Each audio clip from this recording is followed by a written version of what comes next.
आदरणीय मनोज झा जी अपने 100 टका पुरस्कार प्रदान कलौज नया बच्चे बहुत बहुत धन्यवाद। आओ एक सुंदर संदर्शन आग्रह करो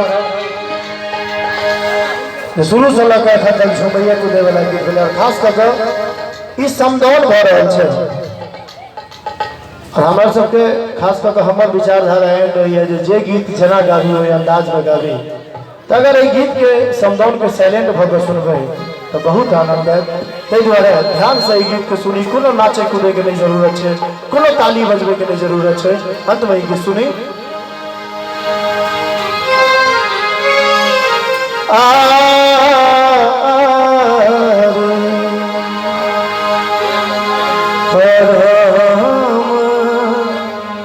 पवित्र भूमि जनक नगरिया से हमरा तू कहाँ लेने जय रे कहरिया पवित्र भूमि जनक नगरिया से हमरा तू कहाँ लेने जय रे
अयोध्या में बजत बधाई है।